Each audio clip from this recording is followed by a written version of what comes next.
fragile earth that we share. And it is fragile. I mean, if we don't understand and take steps quickly to begin to deal with the ecological changes that are taking place in our environment, we are going to lose large portions of our infrastructure and creations to the elements. And what are we going to do then? How many more hurricanes is it going to take before we realize that the government is incapable of solving all of these ills? How are we going to accommodate migrations of people on this earth who essentially have to respond to the environment around them? If there is no longer any water, we only survive a few days. So with the migrations for water and for food and for safety and security, the only way that can be provided is that we move forward. How do we do this? Well, what if today, the entire defense industries that exist in all of the nations, whether it's here, Russia, Sweden, Israel, other nations that produce armaments and sell them to other countries, that what we can realize is that just as at the end of World War II in the United States, all of those factories that had been turning out jeeps and ships and tanks and all of those things just turned out big old huge cars that ran on lots of gas, and the economy boomed as we began to move through the centuries that followed, the decades that followed World War II. And so for me, the philosophy that guides me is this little book, the Book of Mindkind. And again, if you want to ask me what my philosophy is, I'd say this is it. Speaking today on the subject of war and on behalf of the children, I have to make one last statement, and that is that I also represent the children of our immigrants who are being ripped from the arms of their parents at our borders. This is an act against humanity. This is a violation of the international law. It cannot be allowed to continue. It just simply requires a presidential decision. And who speaks for the children? Who speaks for the children? We all must speak for the children, because the children are our future.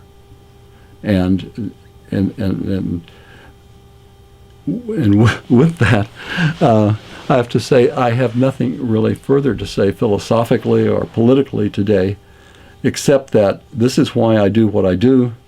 I have my work to continue to do today, and I have, in some respects, substituted this, which is the third video cast, or VCast, in which I try to, in some ways, use something more than 240 characters of the English language to convey some very compelling commentary. I think it's compelling because these are real problems, and you can't deal with these real problems in just news flashes. It requires real, thoughtful, mature consideration, and that is what we are asking to the extent that we do this in a plural way, that we all be allowed to vote in November, and that we have a national discussion about this vote as to whether we have the right to vote. I mean, that's the question. Do we have the right to vote effectively to control our country? That's the question. And I propose that it would be a magnificent debate between now and November, and that the leadership that we produce in November will be vastly different than the leadership we will produce if things are allowed to continue as they seem to be going, with partisan political party bickering, and it is just an ugly, ugly political scene.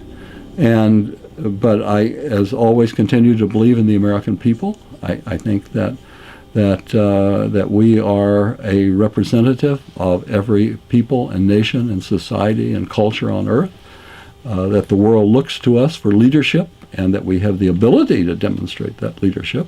both in the young people of this country who can organize together quickly in ways that we can't even begin to imagine or understand.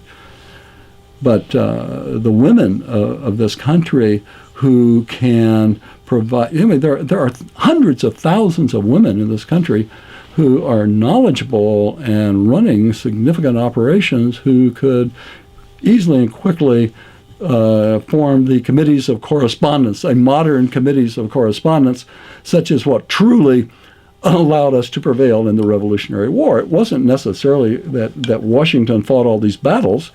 It was just that he kept the army alive while the committees of correspondence kept the concept of an independence alive throughout the colonies. And today I think that the women of America could form committees of correspondence and could easily direct any activities toward getting out the vote so that we vote one way or another. Either on the ballot in November, we vote as to whether yes or no on the Voters' Bill of Rights, or we do it on the internet. And either way, it will produce a result that we engage in the debate and that we are invested in the consequences. Because the decisions we make between now and November are critical. These are very critical decisions. I mean, the entire future of our country and humanity on Earth is really dependent upon it, because we have to deal with these problems of the environment and our infrastructure and our organization in order to survive peacefully. And if we can't do that, then of course we, along with any other species that fails to prevail, will die off. And someday, perhaps another species, I often think perhaps it'll be the raccoons, they have clever little hands, will look down and say, who were they? And what did they stand for?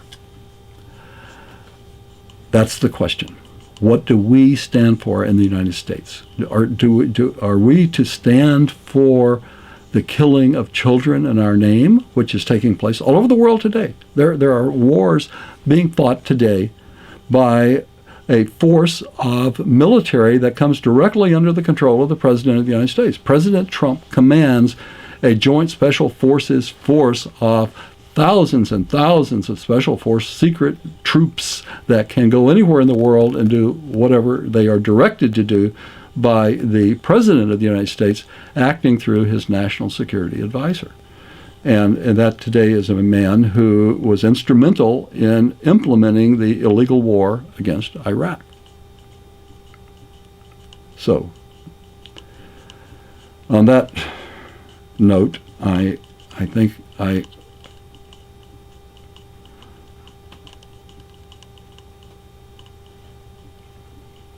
that's all I have to say today, except speak out, register, vote, defend your rights of liberty. Defend your rights of liberty. And the only way you can do that is through your vote.